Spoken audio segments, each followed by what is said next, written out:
আফ্রিকার সাহেল অঞ্চলের তিন প্রতিবেশী নাইজার, মালি এবং বুর্কিনা ফাসো পশ্চিমাদের আধিপত্যের বিরুদ্ধে সত্যিকার প্রতিরোধে নেমেছে একই আদর্শের তিন ভাই, যার কেন্দ্রে আছে বুর্কিনা ফাসোর তরুণ নেতা ইব্রাহিম ট্রায়োরে। সাবেক সাম্রাজ্যবাদী শক্তি ফ্রান্সকে সাহেল অঞ্চলের দেশগুলো থেকে তাড়িয়ে দেওয়া হয়েছে। এখন পশ্চিমাদের তৈরি চেনা কাঠামোতে আঘাত করতে শুরু করেছেন এসব দেশের নেতারা।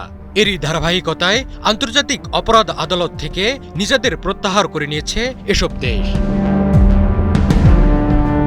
নিজেদের সার্বভৌমত্ব রক্ষার জন্য আন্তর্জাতিক অপরাধ আদালত আইসিসি থেকে বের হয়ে যাওয়ার ঘোষণা দিয়েছে এই তিনটি দেশ। তারা আন্তর্জাতিক অপরাধ আদালতকে নব্য সাম্রাজ্যবাদী দমনপীড়নের হাতিয়ার বলে অভিহিত করেছে। এই আদালতের বিরুদ্ধে পক্ষপাতমূলক বিচার পরিচালনার অভিযোগও আনা হয়েছে। সোমবার এক যৌথ বিবৃতিতে এই তিনটি দেশ জানায়,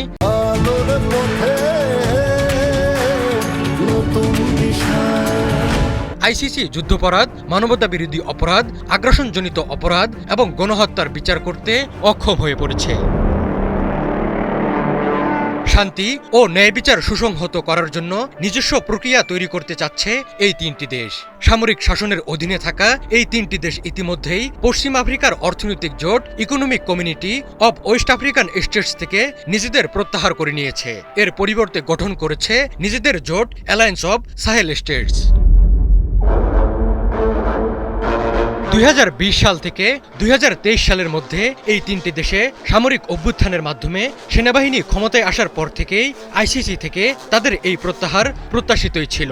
এই অভ্যুত্থানগুলো মূলত সাবেক সাম্রাজ্যবাদী শক্তি ফ্রান্স এবং অন্যান্য পশ্চিমা দেশগুলোর বিরুদ্ধে জনরোষের ফসল। এই দেশগুলো সন্ত্রাসবাদের বিরুদ্ধে লড়াইয়ে পশ্চিমা সামরিক উপস্থিতির কার্যকারিতা নিয়ে প্রশ্ন তুলেছে।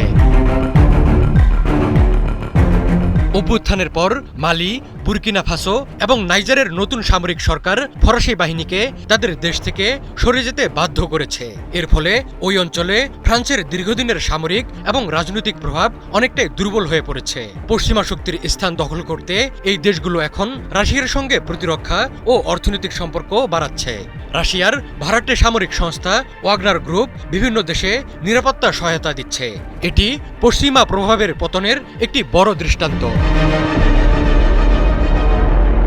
সাহেল দেশগুলো একটি নতুন আন্তর্জাতিক শক্তির উত্থানের ইঙ্গিত দিচ্ছে। এটি পশ্চিমাদের জন্য একটি বড় ধাক্কা। অবস্থা বেগতিক দেখে নিজেদের কৌশলে পরিবর্তন এনেছে পশ্চিমারা। এই অঞ্চলের ভূরাজনৈতিক পরিবর্তনকে মেনে নিয়ে নতুন অংশীদার এবং কৌশল খুঁজছে তারা। আমেরিকা এখনও সাহেল অঞ্চলে তার সীমিত সামরিক উপস্থিতি বজায় রেখেছে, অব্যাহত রেখেছে কূটনৈতিক সম্পর্ক।